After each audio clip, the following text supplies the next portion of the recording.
Assalamu hörmetli qarindoshlar. Sharq Turkiston Surgundi hukumati televiziyasining xabarlar programmasini ko'rishinglarni qizg'in qarshi olamiz. 2023-yilning boshlanishi bilan Yaponiya harbiy ittifoqlarni qo'llash, davlat mudofaasi va rayon bexatarligini kuchaytirishga asos solish bilan aldirash bo'lib ketdi.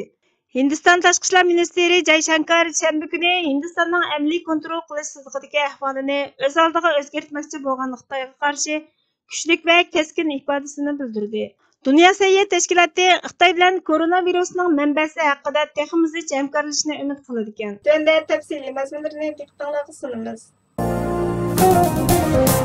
2023-yilning boshlanishi bilan Yaponiya harbiy ittifoqlarni qo'llash, davlat mudofaasi va rayon bexatarligini kuchaytirishga asos solish bilan aldirash bo'lib ketdi. Washington vaqti xabar to'rining 13-yanvar kunidagi xabariga qaraganda, Yaponiya rahbarlari Tayvan bo'g'ozining hozirgi holatini saqlab qolish va Tayvanni qo'g'dashga yordam berish uchun tayyorlik qilishning, mudofaa siyosatining kam bo'lsa bo'lmaydiganligini aniq o'tirg'a qo'ydi va 13-yanvar juma kuni Tayvanning Sharqiy dengiz qirg'og'idagi Yayama oroli zanjiridagi harbiy mulkni kengaytirganligini xabar qildi. 2022-yil 11-oyda Yaponiya mudofaa chiqimining zo'r darajada oshadiganligini va o'zini qo'g'dash qismlarini qayta tashkillab rayondagi harbiy tasodifiy voqealarga texmi yaxshi tayyorlik qilganligini e'lon qildi. 2023-yilning boshida Tokio, Amerika, Angliya, Fransiya va Kanada bilan bo'lgan harbiy ittifoqni mustahkamlash orqali urushga qadam qo'ydi. 1-oyning 9-kuni bosh ministr Fumio Kishida Fransiyaning poytaxti Parijda prezident Emmanuel Macron bilan ko'rishdi. Ikki rahbar hamkorlikni kuchaytirib, birlashma harbiy manevr o'tkazish planini e'lon qildi. Macron Tayvan bo'g'ozida muqimlikni saqlashning muhimligini muayyanlashtirdi. 11-yanvar chorshanba kuni Kishida Londonda Angliyaning bosh ministri Rishi Sunak bilan ko'rishdi. Ikkalan Yaponiya bilan Angliya o'rtasida yangi harbiy kelishim imzoladi. Dokladda o'tgan yili 1-oyda Avstraliya bilan Yaponiya o'rtasida imzolangan kelishimga o'xshaydigan Shimoliy Atlantik ahdi tashkilotining ikki taraflik nusxasi deb tasvirlangan bir kelishim tuzdi. Hem shu kuni Amerika va Yaponiya Washingtonda ikki davlatning yuqori darajali kabinet amaldorlari o'rtasida bexatarlik dialogi o'tkazdi. Yaponiyaning tashqi ishlar ministri Hayashi Yoshimasa va davlat mudofaa ministri Hamada Yasukazuni Amerika davlat ishlari kotibi Antony Blinken va davlat mudofaa ministri Lloyd Austin kutib oldi. Ikki davlat Yaponiyaning o'zini qo'g'dash qismi bilan Amerika Tinch okean qo'mondonlik shtabi o'rtasidagi qo'mondonlik qurilmasini birlashtirish orqali bexatarlik munosabatini kuchaytirishga qo'shildi. Okinawadagi Zambrak polkining tez hujum qilish va paraxodga qarshi turish iqtidoriga ega yangi dengiz qirg'og'i polkiga aylanganligini e'lon qildi. Qayta qurish 2025-yilgacha tamomlangan. Rahbarlar harbiy mulk va manevrning Yaponiyaning Ryukyu orolida kengaytirilib, kuchlarning jang tayyorligi va o'zaro moslashishiga kafolatlik qilganligini aytdi. Washington pochtasi gazetining keyingi maqolasida Tayvanning Sharqiy dengiz qirg'og'iga ancha yiroq bo'lmagan Yonaguni va Ishigaki orolida yangi bazalarning silinayotganligi xabar qilingan. 1-oyning 12-kuni Kishida Shimoliy Amerikada bo'lib, u tunji qitim Ottavada Justin Trudeau bilan ko'rishdi. Ikki rahbar Ottawa bilan Tokioning Hind Tinch okeani tinchligi va bexatarligini qo'g'dash uchun strategik hamkorlikni kuchaytirganligiga qo'shildi. Kishida ikki davlat bir taraflama holda Hind Tinch okeanining hozirgi holatini o'zgartirish urushiga qat'iy qarshi turdi dedi. Kishida 12-yanvar kuni Amerika prezidenti Joe Biden bilan ko'rishib, ikki tarafning bexatarlik suhbati orqali tashqi olam hamkorlik kelishimini tuzdi. Yaponiyaning ittifoqdoshlarining Hind Tinch okeanidagi mudofaa hamkorligi to'g'risidagi va'dasini qo'lga keltirish tirishchanligi Tokioning Xitoy va Shimoliy Koreya bilan to'qinish ehtimolligiga astoydil muomala qilayotganligini isbotladi.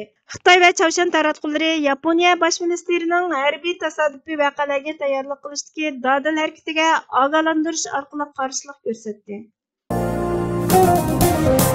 Hindiston tashqi ishlar ministri Jay Shankar shanba kuni Hindistonning amaliy kontrol qilish tizimidagi ahvolini o'z oldiga o'zgartmoqchi bo'lgan Xitoyga qarshi kuchlik va keskin ifodasini bildirdi.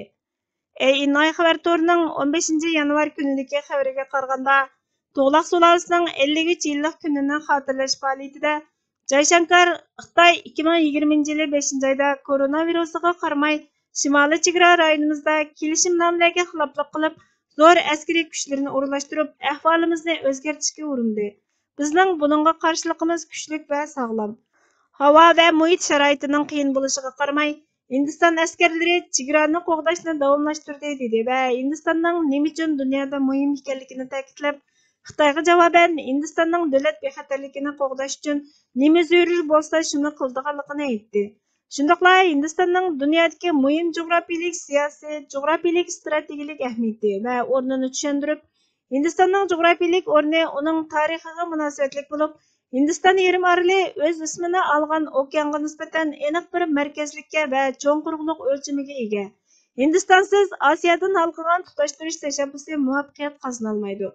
Hindiya okean bugungi kunda texmi cho'ng jo'grafiyalik siyosiy ahamiyatga ega. Hindistonning jo'grafiyalik o'rni dunyoning tangpulig'ida intayin muhim bo'lib, dunyo pay chekini yuqori ko'tardi dedi.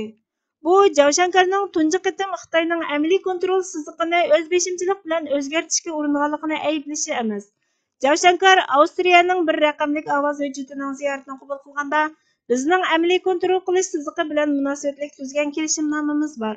Xitoy buningga xiloflik qilib, o'z beshimchilik bilan o'zgartirishga urinyotidi. Biz nimaga ega bo'lsak, bu butunlay kechirmishlerimizdan kelgan degan.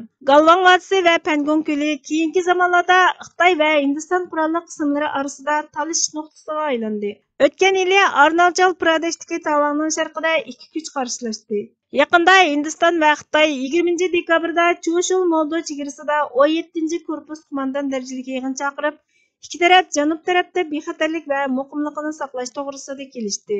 Javshankar yana bosh ministr Narendra Modining rahbarligida Hindistonning kuchlanib, xalqaro e'tiborining ortganligini, dunyoning kun tartibini shakllantirib va natijalariga ta'sir ko'rsatganligini, buningga Rossiya Ukraina urushida tutgan maydonining misol bo'ladiganligini, chegara sirtidagi terrorlikqa qarshi turishda davlat bexatarligining muhimligini ta'kidlash bilan birga yana Hindistonning o'zi va dunyo uchun g'alabalik turda koronavirusga qarshi vaksina ishlab chiqarib qolmay, balki vaksina ijod qilganligini ta'kidladi.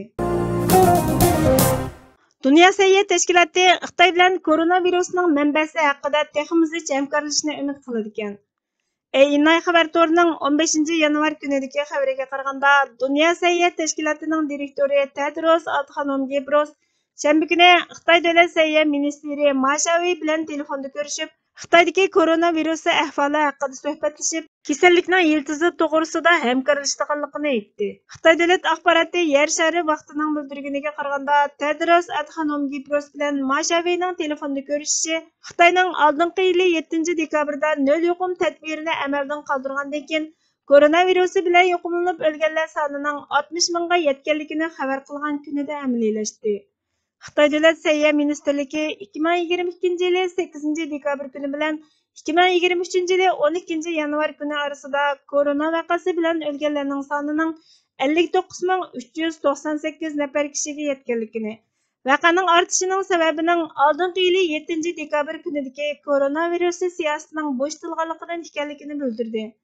Dunyo sayyoh tashkiloti bu turishchilarning davomli o'ziga bildirilishini talab qildi va Xitoyni qo'llab texnik tavsiya va analiz bilan ta'minlaydiganligini aytdi. Vatan mustaqilligi o'zini o'z ichiga olgan barcha shaxsiy manfaatlardan, yo'lig'i to'salg'u yoki putlakashon bo'ladigan barcha bog'lanishlardan o'zini uzil-kesil qilishni shart qiladi. Bu yo'lda o'lim o'tkilini hech qachon voz kechish yoki chekinishni yo'lga qiladigan yeshil chiroqqa aylantirishga bo'lmaydi. Balki o'lim bu yo'lda oxirgi nafasda orzulanadigan, fido qilishga to'g'ri kelganda ikkilanmay tasadduq qilinadigan eng bebaho narsa qilishni taqozo qiladi. Yo'lga chiqishdan avval boshqa kelish mumkin bo'ladigan moddiy va ma'naviy aziyatlardan tortib, jondan judo bo'lishga qadar bo'lgan barcha fidokorliklarni hisob-kitobga ilishni, buni Alloh rizosiga erishtiradigan sinoq sifatida qabul qilish bosqichidan o'tgan bo'lishini, buni bir iymonli zaruriyat sifatida aqida qilishni tashabbus qiladi. Mana bu vatan mustaqilligi davosida bo'lishga tegishli islomiy shuurdir. Hurmatli ko'ruvchilar, xabarlarimizni ko'rganlar uchun ko'p rahmat. Kelar qitimli programmamiz ko'rishguncha Allohga omonat bo'lgaysizlar.